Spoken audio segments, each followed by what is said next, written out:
बच्चों देखो, आज आप लोग गति 5 का एक कार्यपत्रक दिया गया है, उसके लिए हल करेंगे।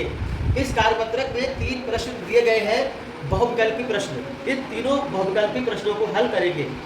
एक क्रिकेटर द्वारा सिक्सर मारने के लिए लगाया गया बल है यांत्रिक बल, पेशी बल, गुरुत्वाकर्षण बल या घर्षण बल।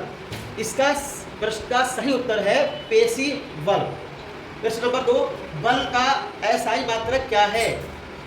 केजीएफ, जीएफ, एन या इनमें से कोई नहीं। तो इस प्रश्न का सही उत्तर है एन। एन का मतलब न्यूटन। घर्षण बल क्या होता है? सदैव एक लाभ, सदैव हानि, ना फायदा ना नुकसान, कभी फायदा तो कभी नुकसान।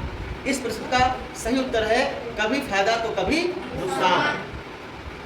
प्रश्न नंबर 2, रिक्त स्थान भरें। घर्षण बल हमेशा एक दिशा में कार्य करता है, रिक्त स्थान लगाए गए रिक्त स्थान की दिशा में। घर्षण बल हमेशा एक दिशा में कार्य करता है, विपरीत लगाए गए बल की दिशा में।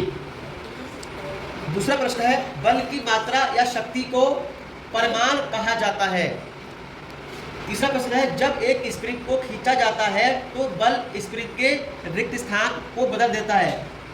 जब एक स्प्रिंग को खींचा जाता है तो बल स्प्रिंग के आकार को बदल देता है, रिक्त स्थान में आ जाएगा आकार। प्रश्न नंबर 3 है, बताएं कि निम्नलिखित कथन सत्य है या असत्य। शरीर का वजन बढ़ने के साथ घर्षण बल कम हो जाता है, असत्य। प्रश्न नंबर 2 है, चुंबकीय बल दूरी पर लगने वाले बल का एक उदाहरण है, सत्य। तो इस प्रकार आप लोगों ने गति के इस कार्यपत्रक को समझ लिया है, जिसमें 3 प्रश्न दिए गए हैं। ये आप लोग अपनी कॉपी पर नोट कर लीजिए।